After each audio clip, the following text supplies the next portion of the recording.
Hey, welcome back. It's True again with another graphics video focusing on Qt. Today we're going to be looking at the multi-display support within Qt6, and we're going to be piggybacking on the previous video. So go back and check out that video for basic steps on setting up your development environment, as well as the example application we set up that exhibited basic control of the hardware. Just a quick recap, that looked like this. And here we have our Qt6 demo application here in the window. We have a button on that UI that toggles this GPIO. So we're going to be adding a second display to that. The i.MX Item Plus processor has 3 LCDIF controllers, each of which is responsible for a different display interface. So you got LVDS, HDMI, and MIPI DSI, and today we'll be looking at 2 of those. Our code will technically be will work for up to 3. It's going to automatically determine the number of screens available and use them all. We're just going to leverage 2 today. Let's get into it. So here is our previous test application that has that UI button that toggles the GPIO. We're going to go ahead and close that. And let's load this other project I have prepared, the Qt6 dual display demo. Now what the heck is going on with this code? Let's walk through it a little bit.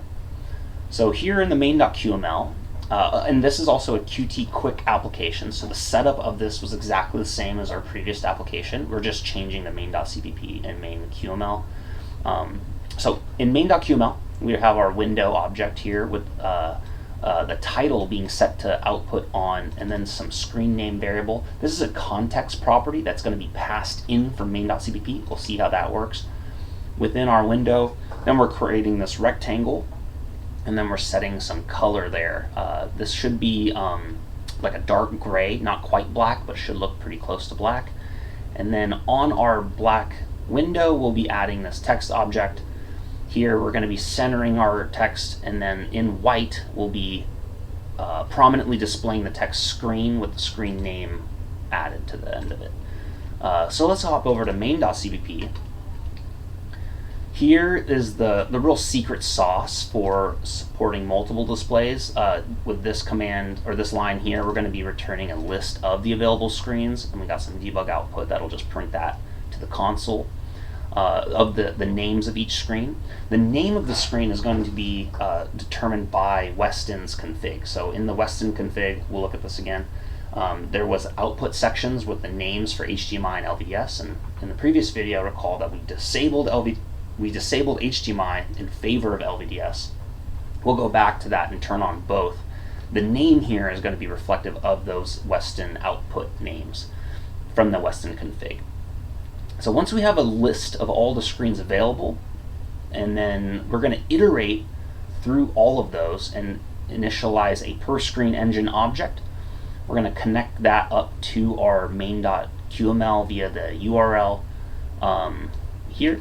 Oh, and on this line, we are passing that context property screen name to the QML.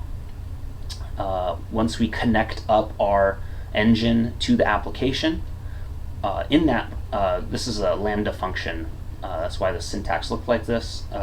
We are setting the full screen option for the window. So previously we had scaled our window to take up the full size of the display. Here we're handling that directly in the application. This is a little better approach. So once we have our application connected to our screen engines, then we load our URLs. We do that for all the screens available, and then we go ahead and start our application here. Now what does this look like at runtime? Let's look at our hardware. Oh, actually, let's go here and hit run, and we're going to see this appear on the first screen like so. So here we have screen LVDS 1. Let's go ahead and connect up our second display. So HDMI is hot pluggable as well, so I'm just going to leave my system up and just plug this in. And if we wait a moment, we will see that the HDMI monitor will report no input, and that's because the HDMI output is still disabled in the Weston config. So you can see that. It might be hard to read, but it's saying no signal. So we'll go hop over to the serial console here, and let's go ahead and enable HDMI again. Here we set off back to on, and then we can just restart Weston, and then we should have our Weston desktop. Perfect.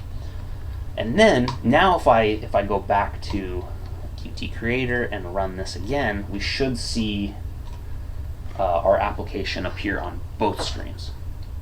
Perfect. So that's multi-display support in Qt 6.